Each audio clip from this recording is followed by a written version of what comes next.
Friendsify you want to watch super hit movie The Courier in English, then you must like this video. If you are visiting our channel for the first time, don't forget to subscribe West Films to our channel, friends. In today's video, the movie we're going to talk about is called The Courier. We will talk about what this movie is and where you can watch it, all the interesting facts about this movie in today's video.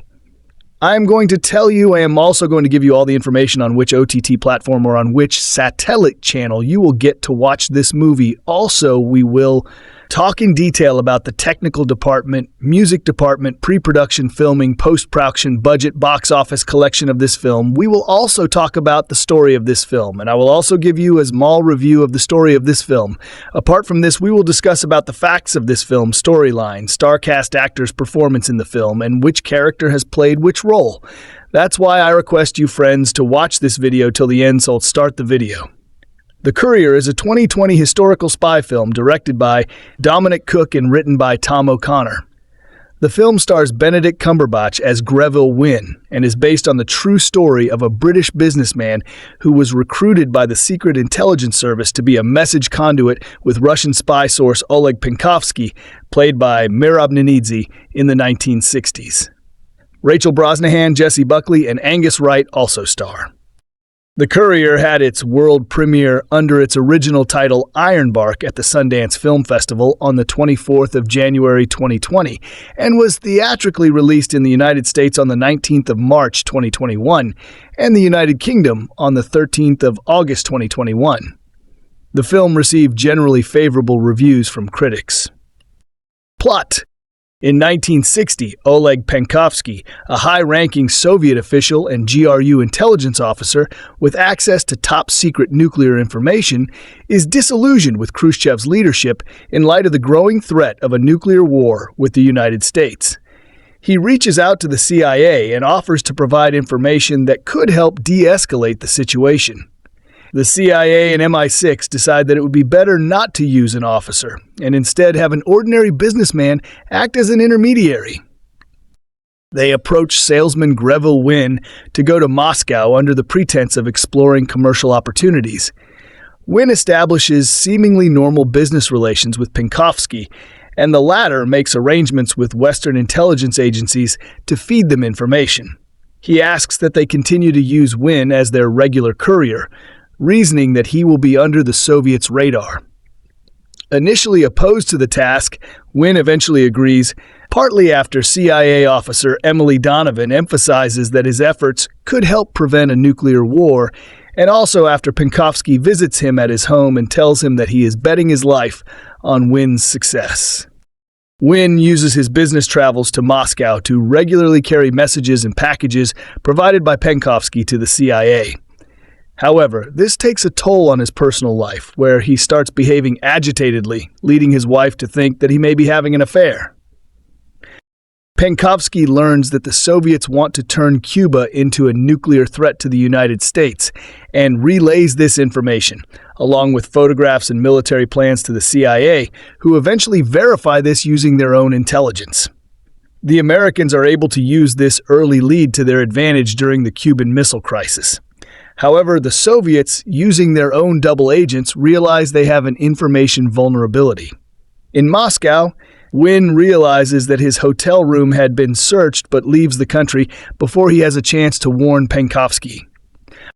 Worried about Penkovsky's fate should he be left behind, Wynne volunteers against the advice of MI6 to go back to Moscow to help arrange Penkovsky's defection. However, the Soviets, having previously poisoned Penkovsky and searched his belongings while he was in the hospital, foil the plan and arrest both men. Wynne is sent to prison, where he endures harsh conditions, which results in his health significantly deteriorating. He adamantly maintains his innocence, claiming that he knew Penkovsky only as a business client and did not know what was in the packages he had delivered. Several months later, he is allowed a visit from his wife, who tells him that the Soviets have removed their missiles from Cuba, boosting his morale. He also gets to meet Penkovsky in prison while being interrogated, and tells him that his sacrifice was worth it, and the two men emotionally clutch hands. In April 1964, Wynne is released in exchange for the Soviet spy Conan Melody and returns to London. It is also revealed that Penkovsky was tried and executed for treason and buried in an unmarked grave, but with his family being allowed to live in Moscow. The US and Soviets also establish a communications hotline between their leaders to prevent future nuclear disasters. Production. On the 1st of May 2018, it was announced that FilmNation Entertainment was producing Ironbark, a film about British spy Greville Wynne from a script by Tom O'Connor. Dominic Cooke was set to direct the film and produce alongside O'Connor, Ben Pugh, Rory Aitken, Adam Ackland, Josh Varney, and Leah Clark. Production companies involved with the film include Sunny March. Alongside the initial production announcement, it was confirmed that Benedict Cumberbatch had been cast as Greville Wynne. On October 2018, it was announced that Rachel Brosnahan, Jesse Buckley, Merab Ninidze, Angus Wright, and Kirill Pirogov had joined the cast of the film. Principal photography for the film commenced in London on the 15th of October 2018, and it lasted until the 7th of December 2018. Music. Abel Korzeniowski composed the score, and Lakeshore Records released the soundtrack on the 19th of March 2021. Release. The film had its world premiere at the Sundance Film Festival on the 24th of January 2020 under the title Ironbark. Shortly after, Roadside Attractions and Lionsgate acquired U.S. distribution rights to the film. Under the new name The Courier, the film was given an original 28th of August 2020 theatrical release in the United States. However, due to the COVID-19 pandemic, it was delayed to 16th of October 2020. It was scheduled to be released in the United Kingdom on the 30th of October 2020. It was delayed again to the 19th of March 2021 and was eventually released on the 13th of August 2021. Reception. Box office. The Courier grossed $6.6 million in the United States and Canada and $19.4 million elsewhere for a worldwide total of $26 million. In its domestic opening weekend, the film grossed $1.9 million from 1,433 theaters in its opening weekend, finishing third at the box office. The film made $1 million in its second weekend.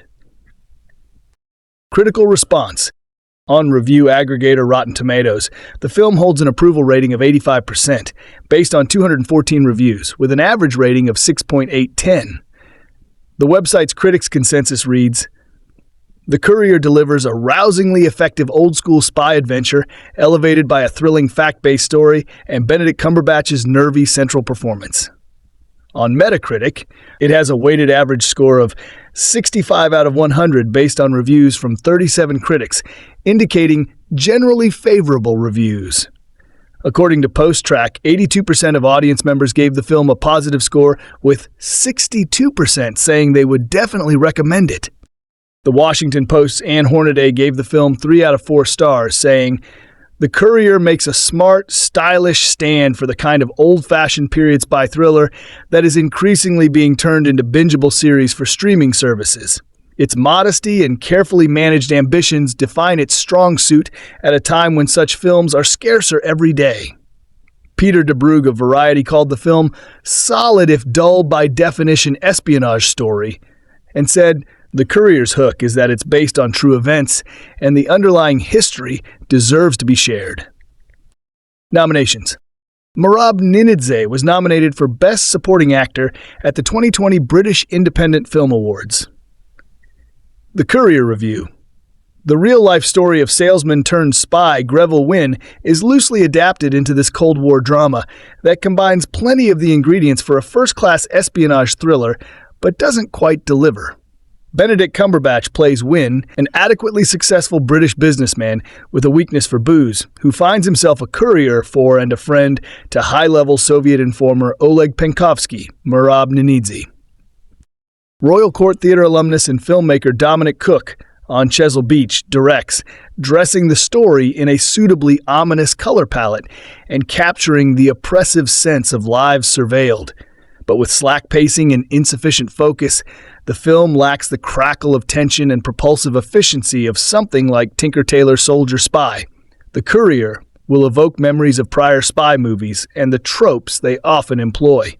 More specifically, you may be reminded of the superior Cold War-era spy-swapping 2015 film Bridge of Spies. Both films are based on real events and have Russian spies, imprisoned agents, and a swap between Russia and the West. Here, however, the swap is not an integral part of the main story, and the Russian spy is working for MI6 and the CIA.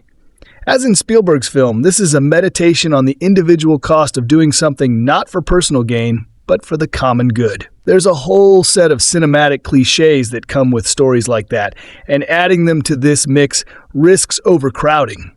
But cliché is not a bad thing if it's done right, especially if they involve characters to root for and a fair amount of high stakes to overcome. Director Dominic Cooke and screenwriter Tom O'Connor tell the based-on-true-events story of Greville Wynne, Benedict Cumberbatch. Wynne was a British businessman who, from 1960 and 1962, smuggled thousands of pieces of intel out of Russia before he was captured, imprisoned, and tortured for 2 years by the KGB.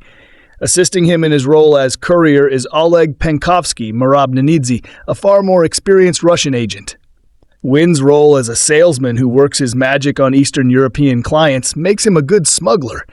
As a Brit, he's assumed to be a purely capitalist creature whose only concern is money.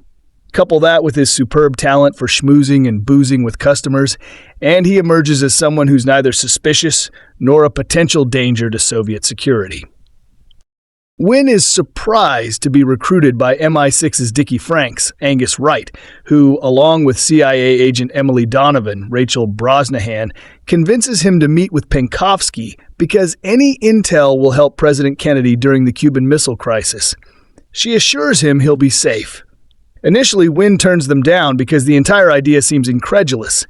He has no formal training. Plus, he's a family man with a precocious young son, Andrew Keir Hills, and a loving, forgiving wife, Sheila Jessie Buckley.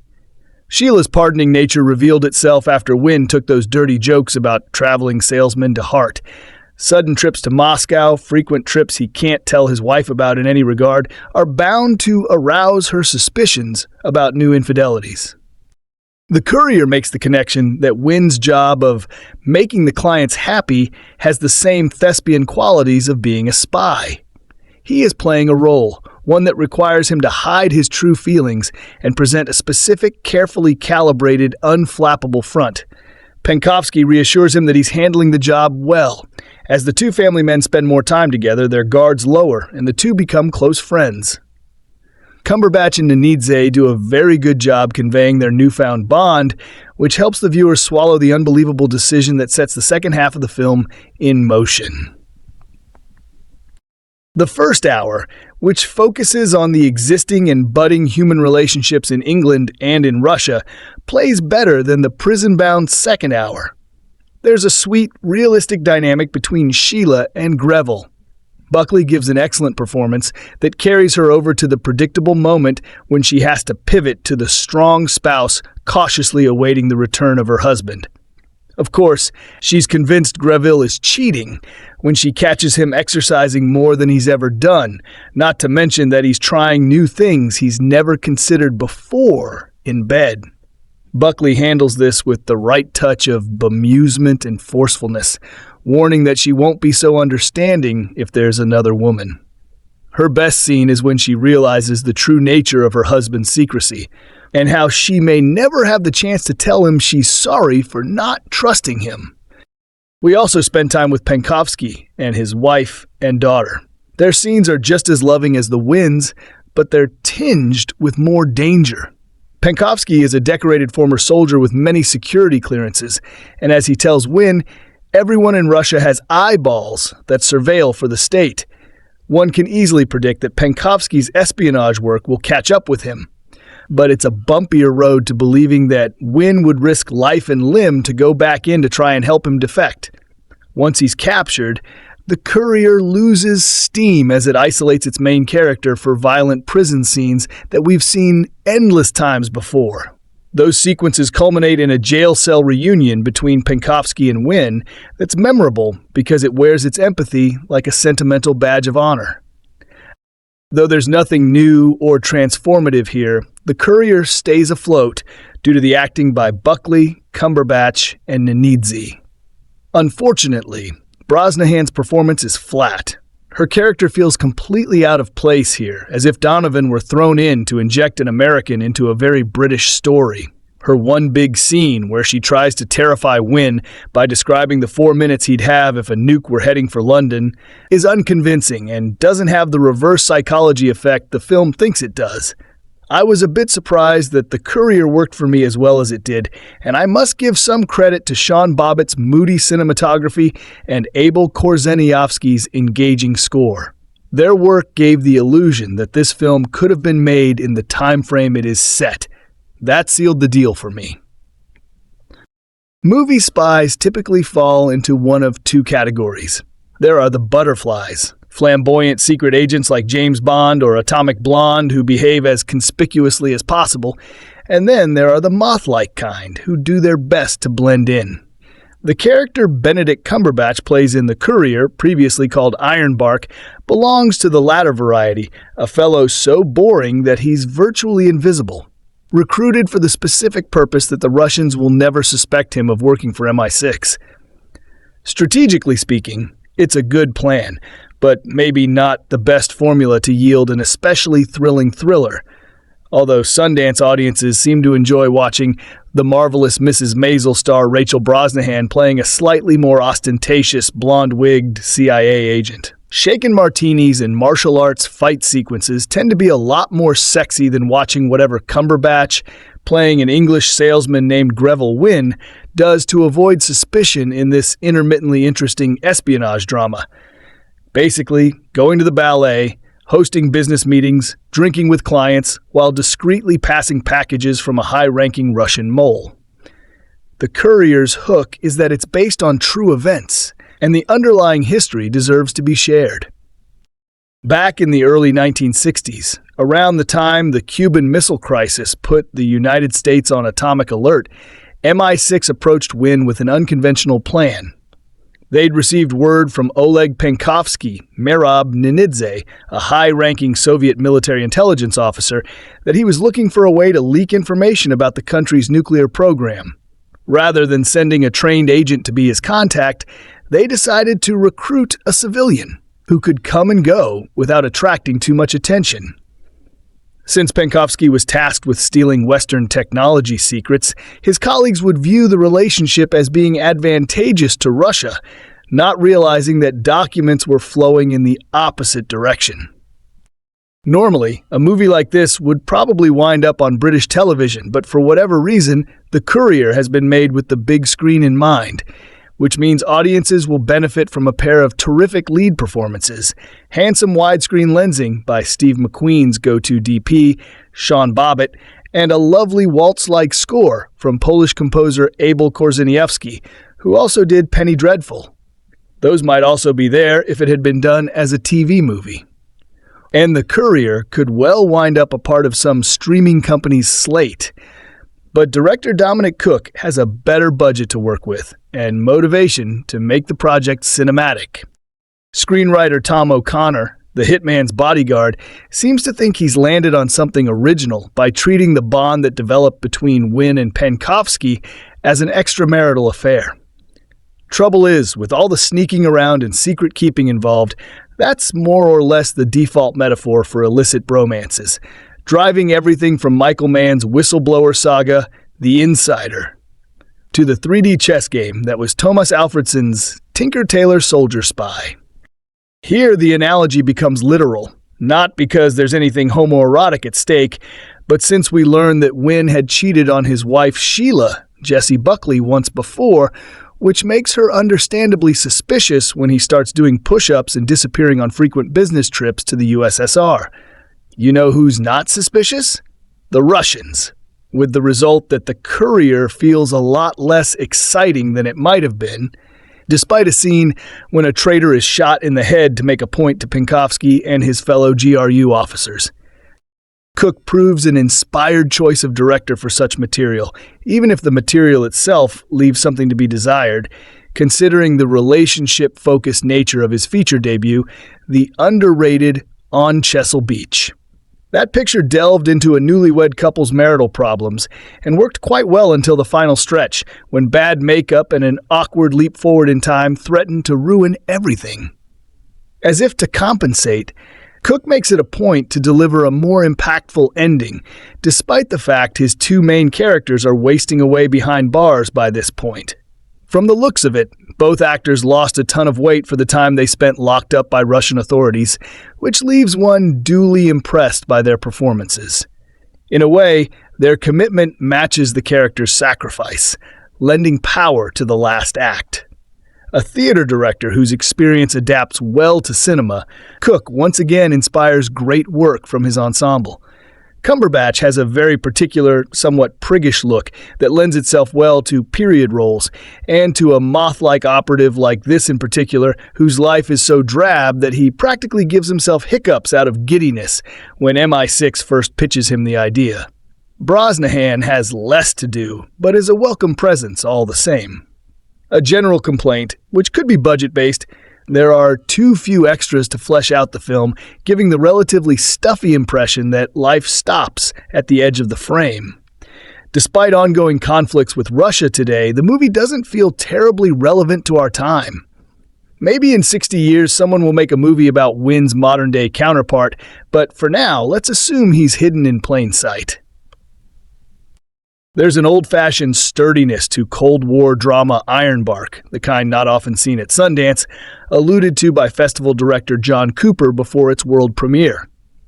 Park City doesn't often see many period films of this scale, he said, and its inclusion, arriving like many films here without a distributor, will likely cause a heated auction in the next few days. Because unlike so many of the more muted titles that surround it, Ironbark is an unashamedly commercial film, wearing its tried-and-tested box-ticking formula on its sleeve, for better or worse. It tells the kind of true story that filmmakers crave, the kind that exists on the periphery of a major historical event, switching its focus to a more human angle. Its closest sibling would be Spielberg's Bridge of Spies, while its straightforward, risk-free storytelling also recalls a great many prestige British dramas. At times, this threatens to depersonalize the film, to add it to a list of respectfully made yet mostly indistinguishable period potboilers, but the story at its center is such a fascinating one that theater director Dominic Cooke just about manages to keep its head above water. It's the early 60s, and tensions between the US and the Soviet Union are threatening to explode into nuclear conflict. CIA operatives are thin on the ground in Moscow, and the Americans have grown impatient for intel. Hope then comes from an unlikely source. Soviet military intelligence colonel Oleg aka Alex Penkovsky, Merab Ninidze, who decides to turn against his country in order to help stop a new war. In need of someone to help courier his leaks, yet concerned that someone within the intelligence community would be too conspicuous, CIA official Emily Donovan, Rachel Brosnahan, and MI6 agent Dickie Franks, Angus Wright, hatch a plan to use a businessman as a cover, one without any experience within the intelligence community. Through an old connection, Dickie comes up with Greville Wynn, Benedict Cumberbatch, who accepts the offer without truly understanding just what he's let himself in for. It's a slow-burning film about the friendship that then blossoms between these two men as they routinely risk their lives for the greater good, and there's an earnest, well-intentioned message about wider political change starting on a smaller scale. It's a timely concept, but the underdeveloped bond between Greville and Alex failed to grab me with quite the force that the filmmakers seem to think that it should, given where the plot takes them and us. It's Ironbark's key emotional connection, but screenwriter Tom O'Connor, whose main credit is cliched action comedy The Hitman's Bodyguard, can't quite force us into investing in them as a pair. It's a film of broadly sketched relationships, shown also in the specificity-free marriage between Greville and Sheila, played by Jessie Buckley, a wonderful actor most recently underused quite criminally in Dolittle. She has some solid enough emoting to do here, but it's a token wife role, the kind I hope she won't need to do within a few more years. While there's decent work from Brosnahan, a pro now with the era after 3 seasons of The Marvelous Mrs. Maisel, and some understated character acting from Ninidze, it's really a showcase for Cumberbatch, also acting as producer. It's admittedly a role that's safely within his wheelhouse for the most part, But he acquits himself well, transforming from unaware everyman to low-key hero to something far more harrowing in the final act. He's not always found his perfect fit in recent years, but this feels like the kind of role that could potentially return him to the awards conversation in a film that Oscar voters will lap up, a safe and easily consumed slice of little-known history. Because it's the story itself, rather than how it's told, that slightly elevates Ironbark from its BBC Sunday night company. There's a whiff of familiarity haunting almost every scene, and while it would have been rewarding to see Cooke and O'Connor take a few chances or add some more emotional depth, it's a satisfying enough watch, best viewed with little investment and low expectations. The Courier faithfully recreates the struggles of British businessman turned Cold War informant Greville Wynne with a plot that builds suspense until its heartfelt and historically accurate ending. Starring Benedict Cumberbatch as the titular Courier, the 2020 political thriller shifts between Britain and the Soviet Union to capture the turbulent atmosphere on both sides of the war. Like the best Cold War movies, The Courier relies more on realistic, dialogue-driven drama than extravagant spy action cliches. The fact that the protagonist's real-life inspiration was not a spy but rather an ordinary salesman makes the biographical narrative all the more intriguing. Ranking among the best Benedict Cumberbatch movies, The Courier garnered positive reviews from critics and audiences via Rotten Tomatoes. The movie explores the thrilling true story of Cumberbatch's unlikely hero, the salesman Greville Wynne, who was recruited by Britain's secret intelligence service to exchange information with their Soviet spy source, Oleg Penkovsky. However, Wynne and Penkovsky's strategic exploits eventually led them down a dark road, which The Courier hauntingly showcases in its final minutes. Apart from Cumberbatch's acclaimed performance, the impactful and ultimately inspiring conclusion to the movie serves as one of its biggest strengths. The Courier's ending also offers tributes to its historical figures with actual archival footage. Throughout The Courier, Greville Wynne is dutifully accompanied by Russian spy Oleg Penkovsky, who helps deliver crucial information from the Soviet state. But when Penkovsky is poisoned by the Soviet security forces and his house is ransacked, the Russian is branded a traitor. His involvement in treason lands him in prison, where he encounters custodial torture along with his British ally, Wynne. However, when Wynne's wife meets him 6 months later, she mentions how the Soviets removed their missiles from Cuba, essentially preventing a full-scale war against the U.S. This time, Jump offers a clear recap of the Cuban Missile Crisis, a watershed moment in the Cold War. In The Courier's ending, Wynne gets to share a brief moment with Penkovsky where he updates him about the averted global crisis. Wynne adds that Penkovsky's sacrifice didn't go in vain, and that the efforts of men like him helped prevent Soviet Premier Nikita Khrushchev from declaring an all-out war. The emotionally powerful scene brings out the admiration the British businessman has for the Russian spy. Penkovsky's puzzled expression still points to the dark reality that awaited him, as the Soviets would still punish him for his defection. Penkovsky's sacrifice ultimately helped save numerous lives, including Wynne's, as he got a chance to go back home.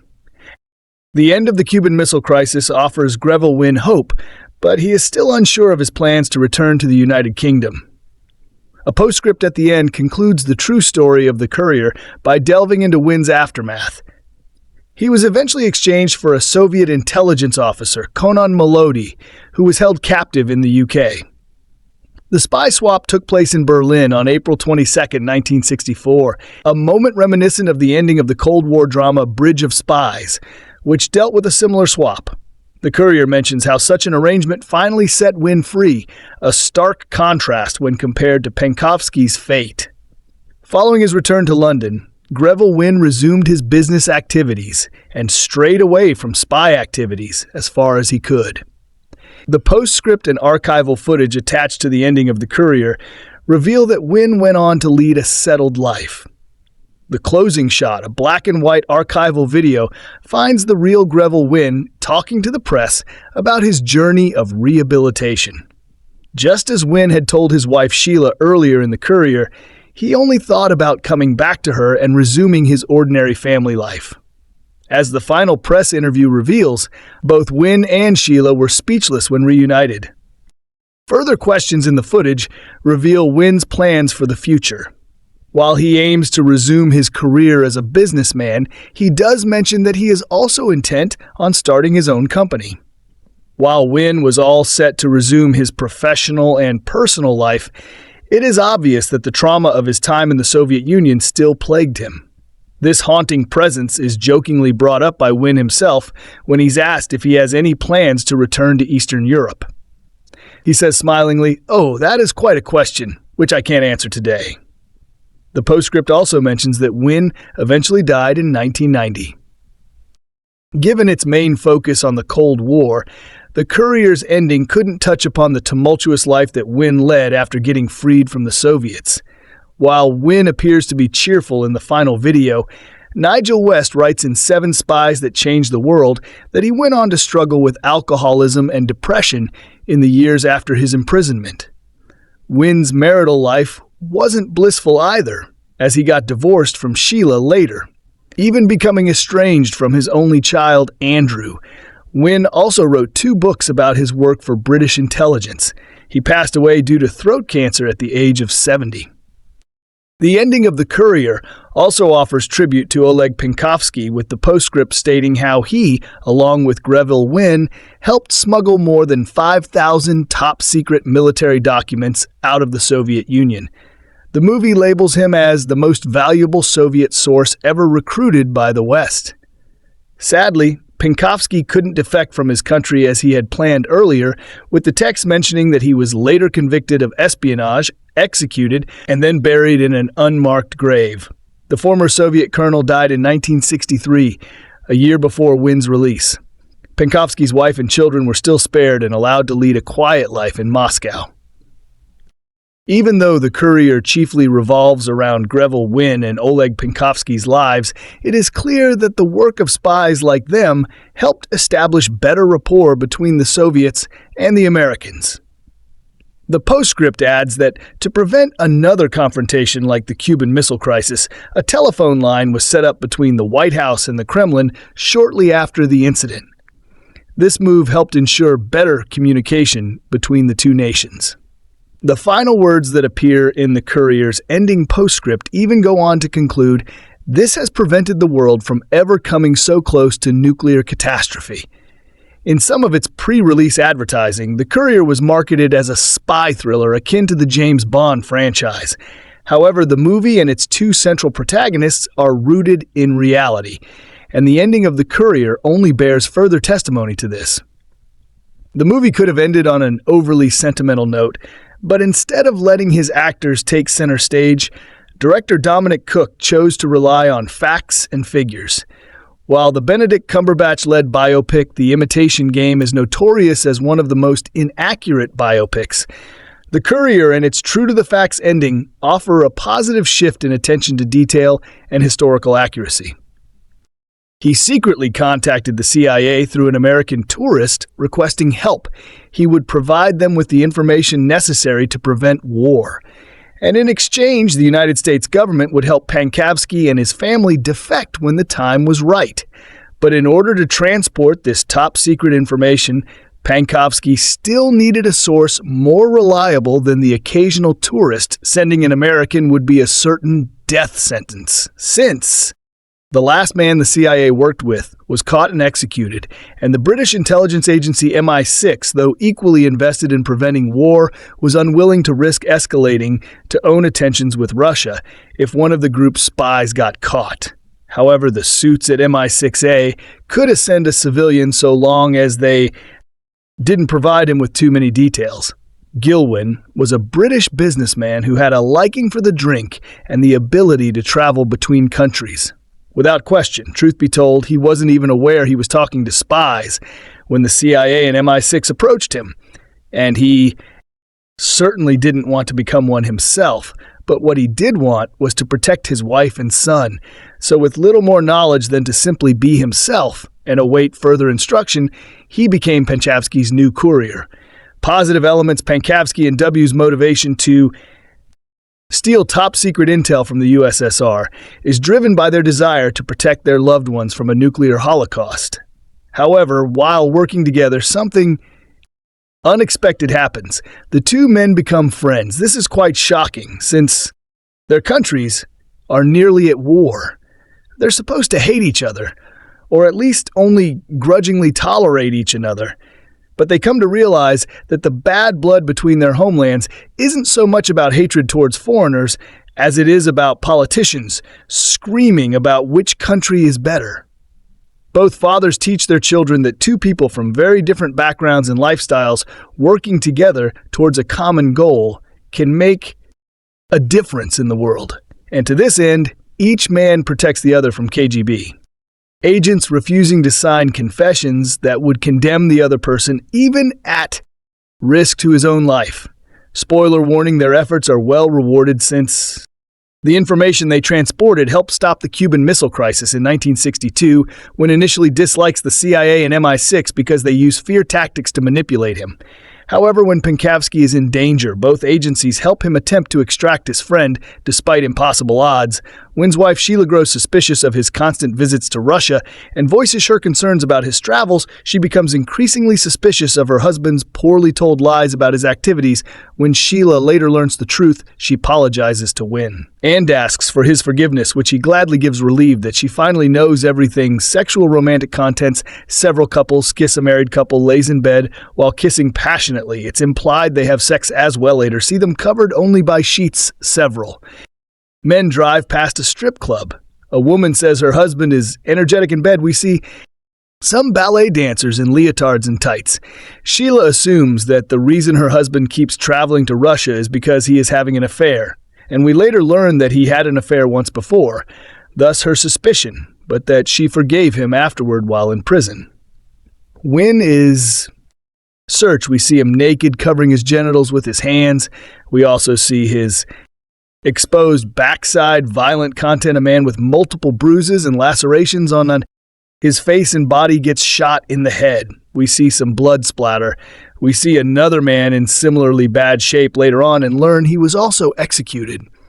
Several people, including a young girl, are roughly handled by KGB officers. Wynn is removed from a plane by KGB officers before getting punched in the stomach and thrown in the back of a van. They take him to a Russian prison where he's forced to strip and undergo a body cavity search. While there, he is further tortured.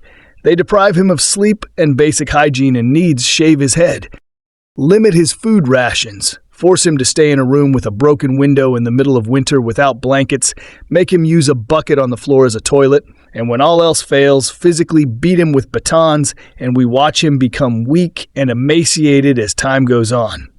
People talk about war and world leaders make threats to bomb other countries. Someone tells Wynn that if Russia attacks the UK, his entire family won't use each of the F word. And sword. We also hear 4 uses of Hawk, 2 of the British X-Boss. Drug alcohol content, people drink and smoke throughout the film. Wynn states that drinking is his one true gift, and we see him and others drunk on several occasions. We also see people drinking heavily to handle stressful situations. Someone uses cigarettes to poison a man. Other note for the elements, despite working together, the CIA and MI6 don't get along frequently, mocking each other and sometimes purposely making tasks more difficult for the other agency. We also witnessed acts of espionage, which include lying and stealing. And while these acts of subterfuge are often used to extract information that could save millions of lives, they're also used as weapons by the enemy. And although Wynn is told that he has to lie to his wife to protect her from the KGB, he expresses his discomfort since he lied to her in the past and hurt her with the deception a man yells at. Dance in frustration. Then he admits it had nothing to do with his son and apologizes. But his child is still hurt by his father's harsh words. A family is not allowed to say goodbye before the husband is carted off to prison for the remainder of his days. MI6 is reluctant to rescue someone working undercover because it would require giving up one of the A's own prisoners in exchange. Conclusion, it may not seem as if 2 people would be enough to change the outcome of a global standoff, but over the course of their 2-year friendship. Oleg Panchavsky and Gravil would clandestinely smuggle 5,000 top-secret documents from Russia to England and the United States, and their actions were directly responsible for the hotline that now exists between the White House and the Kremlin to prevent nuclear war between Russia and the U.S. And while this inspiring true story teaches us a lot about bravery and what it means to lay down your life for others, it also teaches us about the value of friendship on paper. Oleg and Gravil shouldn't have worked as friends. They were from different economic backgrounds, political mindsets, and career fields, but when they put politics aside, they realized they weren't actually all that different. Both men were patriots, albeit from warring countries, who simply didn't want to see their families and friends and millions of their countrymen perish because of a few angry political leaders. This dramatic Cold War Ares by Thriller isn't always the easiest film to watch. The sequence depicting one main character in a Russian prison is brutal. He's beaten and starves half to death, and we also witness him in a particularly vulnerable situation when he is forced to remove his clothes and have his bodily cavities examined. There's also some foul language, a reference to a man's extramarital affair, and a lot of belligerent alcohol consumption. Benedict Cumberbatch, with cheekbones curved like an archer's bone, the flared nostrils of some ancient dragon, has the right face to play geniuses, Sherlock Holmes, a Alan Turing, a Thomas Edison. If he lets his lips settle with the right amount of tension, he can transform them all into something proud, elegant, and exceptional. But Tina Dominic Cooke's Cold War drama, The Courier, which premiered at 2020 Sundance Film Festival under the Nia Iron Barca, Cumberbatch proves himself equally capable of playing the average Joe. It helps, too, that he can hide his distinctive features behind a thick mustache and trade his confident tone for a softer, nervy lilt. He is well cast in this true-life drama, which explores how history can be made by the most humble of people committing the smallest of actions in the early 60s. The Cold War turned the potential for a nuclear apocalypse into a daily persistent threat as tensions continued to rise between the U.S. and the Soviet Union. Gravia Cumberbatch as salesman with interests in Eastern Europe became a crucial pawn in fing highly classified information out of Russia, where it was being leaked by Colonel Lal Pankavsky Miabinadze and into the hands of MI6 trips to Moscow and his meetings with Pankavsky were all conducted under the guise of simple business. Cumberbatch excels here by not falling back into dollish stoicism. A jolt of childish excitement courses through him when he's first recruited, despite having no skills or insight into espionage. And when he first meets up with Pankavsky, it's with the giddiness of a first date. What happens now? He blurts out, "I don't need to do anything, do I?" The actor has an excellent scene partner in Ninidze, who plays Pankavsky with the gentleness of a man determined to keep hold of his humanity even under the threat of annihilation. Screenwriter Tom O'Connor draws focus away from the Cuban Missile Crisis, leaving it to bubble menacingly in the backgrounds. So that off the career or cambistry of the growing bond between these two men. They take sightseeing trips, they attend the ballet, they drink heavily something within their interactions. Perhaps the spark of friendship, the fear of death, or the glamour of subterfuge invigorates when his wife, Sheila Jessie Buckley, who is far too good an actor to be wasted, such as Shallow's submissive roller remarks with a discernible air of suspicion that he's become so. Energetic in bed, she suspects him of infidelity due to the career that's inevitably limited in its insight into how ordinary individuals can change the world. This is a commercially minded spy film, after all, so we come to understand Wynn and Pankavsky purely through action. A shadowy meetings in car parks, the handing over of envelopes, or the discreet snapping of cameras. Sean Bobin, who masterfully shot so many of Steve McQueen's films, is restricted here to a rather dull, drained color palette. Asif, required to emulate the look of the film's genre contemporaries at Courier, may have its moments, but it's also burdened with certain expectations, over a year since it debuted as Sundance Cold War drama. The Courier is finally seeing the light of day, directed by Dominic Cooke and starring Benedict Cumberbatch. This true tale of an unassuming British businessman turned invaluable spy may run through more than a few typical and predictable beats, but overall it's a triumph of performance and palpable tension in the months before the Cuban Missile Crisis. unassuming salesman Grain, what a name, Cumberbatch as a paunchy schmoozer boozer is asked by Her Majesty's government and the CIA represented by the marvelous Miss Mel's Rachel Brosnahan to make contact. With the Soviet colonel who longs to thwart the mad reign of Khrushchev for fear his country will instigate nuclear, Courier successfully whittles a very large story down to size, focusing mostly on the interpersonal relationships between Greville and said Colonel Oleg Panchavsky, Merab Cumberbatch, and Georgian actor Nin create a bond that charges the film with emotion. Playing two family men who just want to make sure their wives and children aren't obliterated by blustering brutes playing at war nines, sadly is removed somewhat from the third act of the Courier, for good reason. Yet, it still robs the film of some weight in the final lap, but Cumberbatch is able to shine throughout, as Greville, a humble citizen, who finds himself more instilled with pride and heroism as his trips to the Soviet Union grow more frequent detrimentally. So, of course, given Gravel's fate, but it's still an exciting transformation to experience, and Cumberbatch is dynamite here, Cold Warrior espionage with its high stakes and simple. No real tech is a playground for paranoia and intrigue. It can be fascinating to look at the lengths we once had to go to obtain and transport information in the name of saving the world. And the Courier uses this backdrop to pressure cooker perfection with little more than patience, diligence, and able to shuffle enough classified intel out of a country where anyone at any time could be eyes for the enemy and aid in the miraculous diffusion of a world on the brink.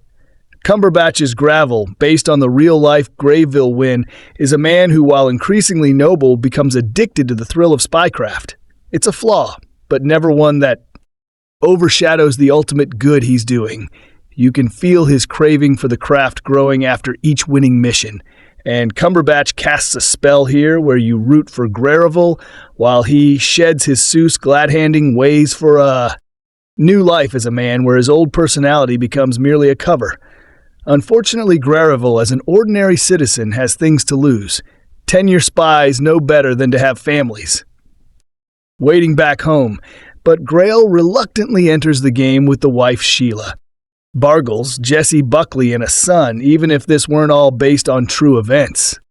Narratively, it signals doom from a more intimate perspective, though it allows Greville and Oleg, both with everything on the line, to more easily sync their practices and align their principles. Ninidze is also wonderful here as Oleg, though, as mentioned, the third act goes a bit subtle ways emotionally, and a big part of that is because Ninidze is only used sparingly despite being established as the film's secondary main character. The Courier, it tells the story Grain Benedict Cumberbatch, a British businessman enlisted to ferry top-secret information back to England in 1960. His frequent trips to Western law countries made him a perfect asset for MI6 and the CIA. Soviet officer Oleg Panchavsky. Mainz provides the intelligence to win during his business trips to Moscow, facilitated by Emily Donovan. Rachel Brosnahan from the CIA, and Dickie Franks. Angus Wright of MI6, a desire to avoid nuclear war inspired Panchavsky to share the Soviet secrets, the same desire that led Wynne to accept the potentially dangerous assignment from Franks and Donovan. Get ready to mark your card. The saturated images to denote the drabness of the era. Tick ominous droning music with occasional anxious violins. Tick most exteriors shot at night to avoid the expanse of dressing modern locations. Tick beautifully preserved period vehicles rolling by just to fill out the back of the frame. Tick caviar on toast. Vodka and crystal glasses. Tick cigarette packets concealing tiny spy cameras. Tick bugs in every bedroom. Tick archive of Khrushchevia at the height of the Cuban Missile Crisis. Tick vintage radios issuing warnings on what to do in the event of nuclear disaster. Tick Full House. The script isn't any fresher, with lines of dialogue like, "Every Russian is in an eye of the state." And the only laugh comes when W's baffled wife complains to a female friend that her hubby is unusually energetic in bed. And it's not as if the story hasn't been told before. The BBC made a drama serial Awin and Panchavsky in '85 and a docudrama in 2007. Wynne himself wrote 2 books about his adventures as an agent before succumbing to alcoholism and cancer in 1990. Indeed, the best moment. Tina, The Courier comes in the end. Credits when the real Greville Wynn pops up in an archive interview who looks like a real Chancer giddy with the memory of his adventures. It's a shame this movie didn't capture that spirit. Benedict Cumberbatch stars in the true story, The Courier, an entertaining Cold War rasp-by tale told in a pleasingly classic style grounded by sterling performances by Cumberbatch and Merab Ninidze from TV's McMathis. This is a true story about an ordinary Ahila Soviet military intelligence colonel, Lupenkavsky Nadzen, who ends up at a courier carrying intelligence back to London as the Cold War heats up intelligence that proves crucial in the Cuban Missile Crisis. The two men form an unexpected friendship, bonding as family men who both want to avoid nuclear war, something the Russian colonel fears Soviet Premier Nikita Khrushchev is moving towards in the long Cold War. The most heated moment was the Cuban Missile Crisis, when the world stood on the brink of nuclear war as President Kennedy and Soviet Premier Khrushchev faced off over Soviet nuclear missiles in Cuba. In the run-up to this crisis, the high-ranking Russian in this spy tale provided crucial information that averted nuclear war. The Courier is done in the style of an old-fashioned spy thriller, the kind they don't much make anymore, an entertaining, satisfying tale, driven more by character, intense situations than explosions and chases, although there are a few of the later.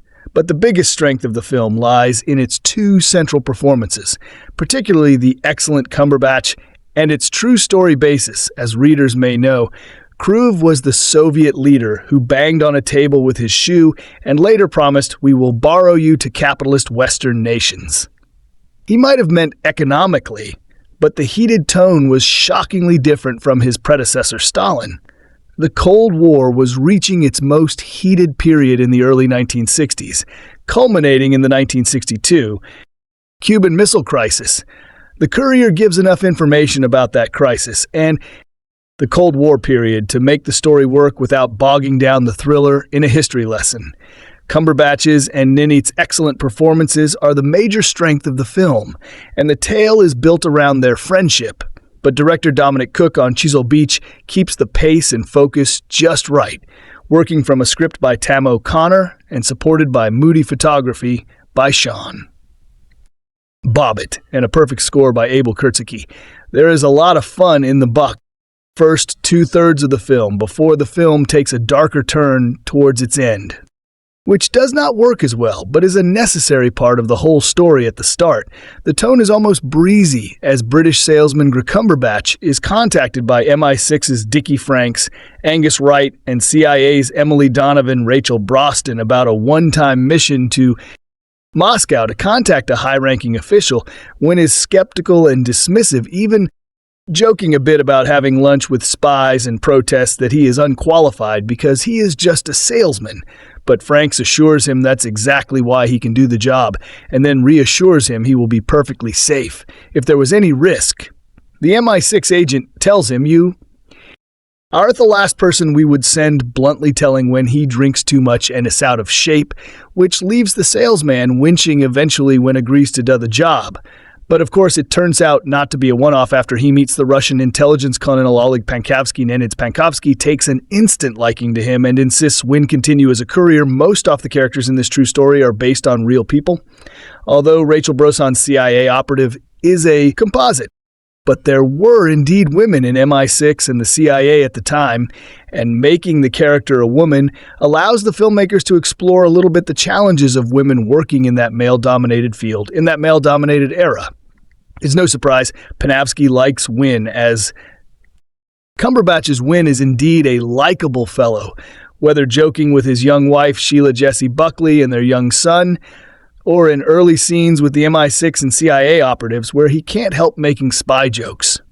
He is nervous at first about going to Moscow, but quickly falls into his familiar salesman persona, telling the Soviets he is trying to open up a new business partnership with their factories to sell them the kind of scientific and manufacturing equipment the company he works for makes, when clearly is having a bit of fun playing his dual role. And Cumberbatch seems to be too, and is at his most charming and entertaining in these scenes. There is a lot of whining and dining of Soviet officials, and his tells Wynn that the key to his success with the Russians will depend on his ability to hold his liquor. to which replies with a sly smile that it is his greatest skill. Wynn and Pankovsky bond as fellow family men and over their shared concerns about nuclear war and ever-present worry, in that Arendid Pankovsky had reached out to the Brits over his concerns about war and the intentions of the Soviet Premier Nikita Khrushchev, who's aimed to be moving in that direction. All thought the story starts in 1960. This is the 60s before they began to swing. The period feels more late 50s, and director Dominic Cooke captures that perfectly with excellent period locations, sets, and costumes. As befits these characters, the film goes with muted tones and conservative outfits, which better suit the conservative middle class, when in the button-down espionage pros the choice works best for a story that is much more John Lard than Ian. Exteriors were shot in London and in Prague, which stands in for Moscow. The action takes place in gray streets and alley, and in often half-lit and shadowed rooms. The saturated colors in stone buildings emphasize the similarities between London and Moscow, rather than the differences. However, there is a flash of period color and show of cultural differences when Wynn and Pankovsky trade cultural experiences in each other's home cities. They bond over theater. When Pankovsky takes Wynn to the ballet in Moscow and the salesman is overwhelmed by the beauty of the experience, when the Russian visits London, Wynn takes him to the theater district, which instead is filled with modern hit musicals, and they end up in a bright, glittering nightclub. The film's breezy fun tone takes a darker turn when the Cuban Missile Crisis heats up and the world stands on the brink of nuclear war, averted in part by information from Pankovsky as the Soviets search for the League. Wynn insists on returning to Moscow. When in an effort to get his friend out, things don't go well, but what follows is moving, if sometimes hard to watch, and an essential part of the story, demonstrating the inner strength of the real Wynn and common commitment to peace. The Career of is a Cold War thriller done right.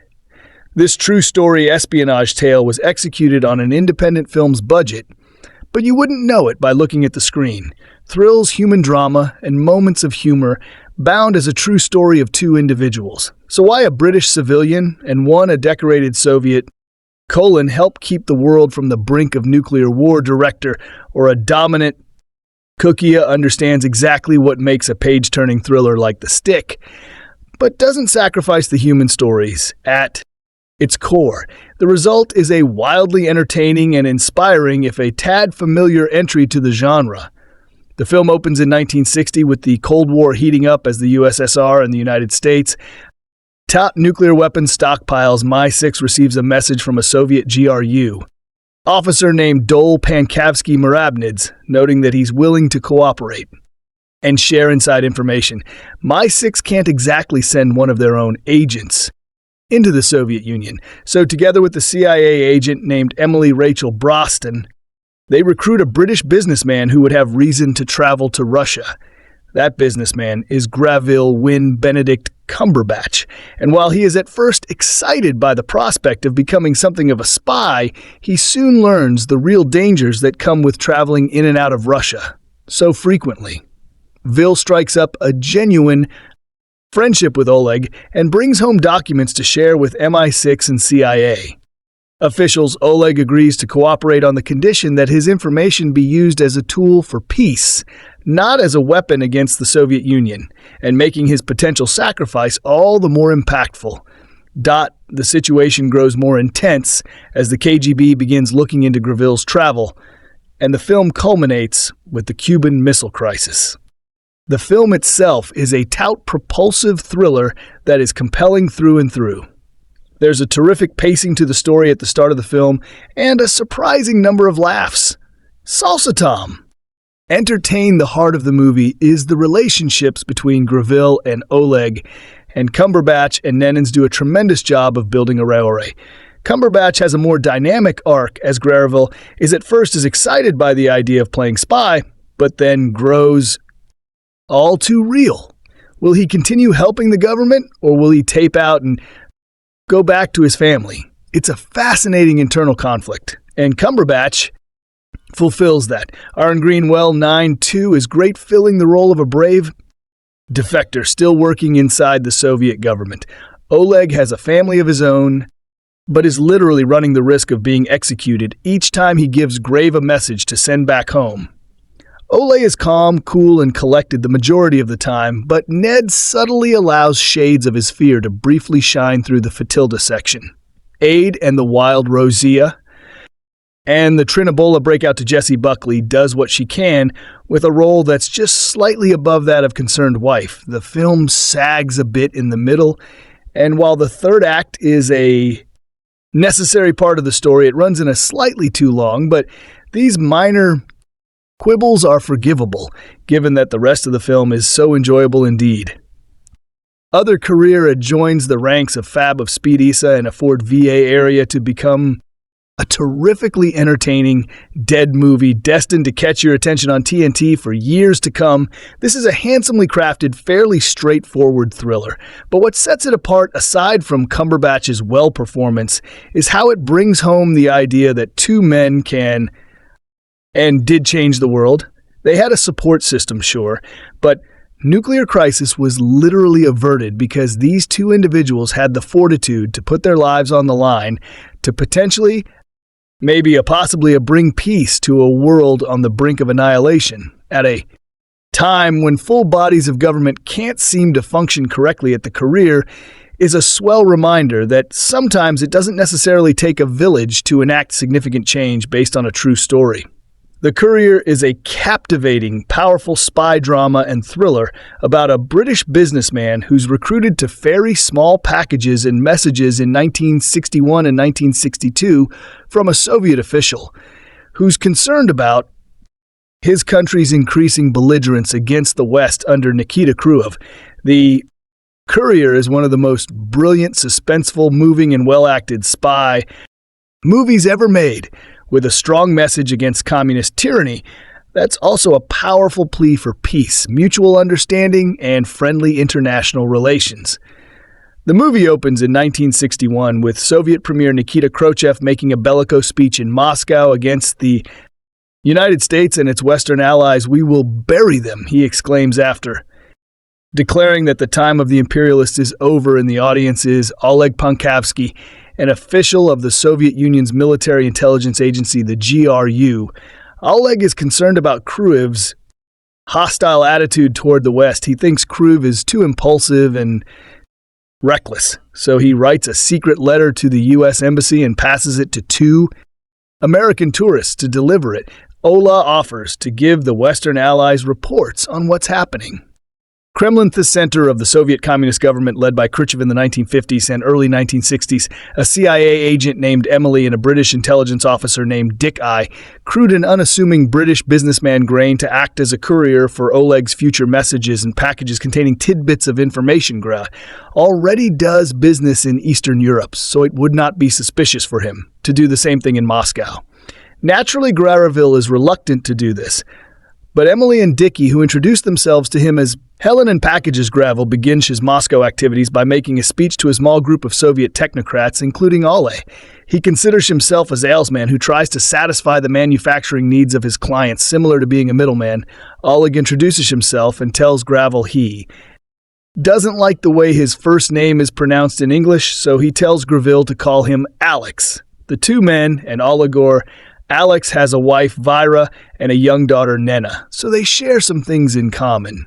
The situation for Graville and Oleg becomes more dire when, asked before the Soviet season of the reports Oleg has written for the United States and Britain, will they be caught by the KGB? The Courier builds its story methodically, so it's not meant to be a flashy spy thriller with lots of intense action.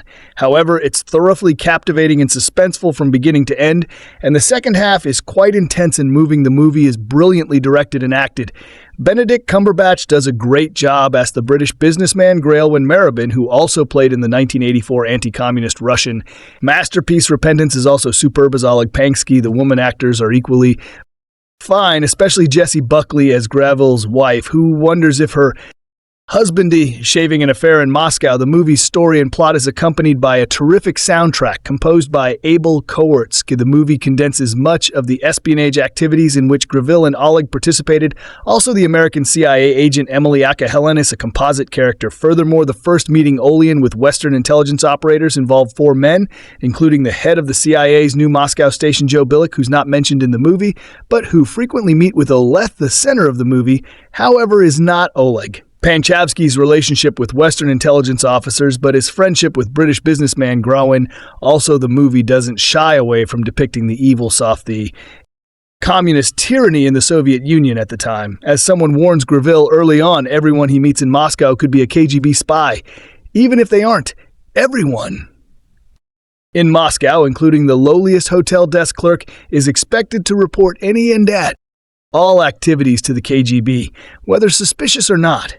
In fact, he's told that the KGB likes to employ all readers, so whenever he meets Oleg, Greville isn't supposed to discuss anything of a sensitive nature without Oleg starting the conversation first, eventually. Greville gets a harsh lesson on just how brutal the communist regime in Russia could be. However, his efforts to help Oleg Panchavsky's concerns about the Soviet Union get to the West played a major role in helping President Kennedy force Khrushchev to withdraw Russian nuclear missiles from Cuba during the 1962 Cuban Missile Crisis. Ultimately, though the story is fictionalized and the ending a little too the title character's marriage didn't survive their ordeal. In reality, The Courier is brilliant, suspenseful, moving, and well acted. The movie has a strong, moral, patriotic, anti-communist worldview. Stressing freedom, at the same time, it makes a robust plea for mutual understanding and peaceful relationships between countries. It's a powerful spy movie for the ages. Caution is advised for older children for The Courier because of brief, foul language and violence in a recent review of the movie. 6 minutes to midnight. I pointed out that there were so many war films, particularly about the 2 big ones that the whole world took part in, that we had hit a point where it was hard to imagine someone doing something. Real new story to tell, and to back me up on this, we have The Courier, a film that feels like it should bore me with its familiarity, a broken bar. But surprise, this one is actually good enough to work, despite its recognizable tone. The Courier, based on a true story from the Cold War, follows a simple English businessman, Benedict Cumberbatch, who is recruited by MI6 and the CIA to take part in a mission. The mission is simple: pose as the business partner of Oleg Panchavsky, Merab Ninidze, and get information from him about the series of missiles that are heading to Cuba. Greville must do all he can to maintain his cover, because getting caught trading secrets would not end well for him. The Courier Up is one of those classic slow-burn spy thrillers, taking the time to build an elaborate world of espionage. It's got all the classic trademarks of a good spy thriller, with some gorgeous visuals that really help elevate the story from the luscious framing to the perfect set design. Adria is just a stunning film to look at and enjoy. Just how much went into making this work. It's not going for something big and bombastic. It's a lot of talking and visual storytelling, but it makes every second of it as compelling as possible in a recent review of the movie, 6 minutes to midnight.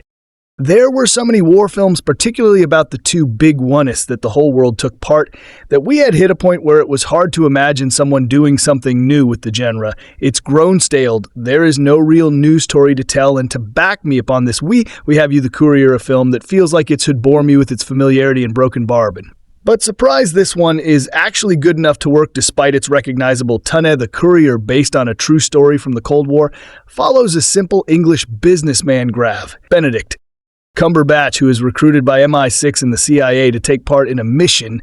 The mission is simple: pose as the business partner of Oleg Panchavsky, Merab Ninidze, and get information from him about these series of missiles that are heading to Cuba. Greville must do all he can to maintain his cover, because getting caught trading secrets would not end well for him. The Courier Up is one of those classic slow-burn spy thrillers, taking the time to build an elaborate world of espionage. It's got all the classic trademarks of a good spy thriller with some gorgeous visuals that really help elevate the story, from the luscious framing to the perfect set design.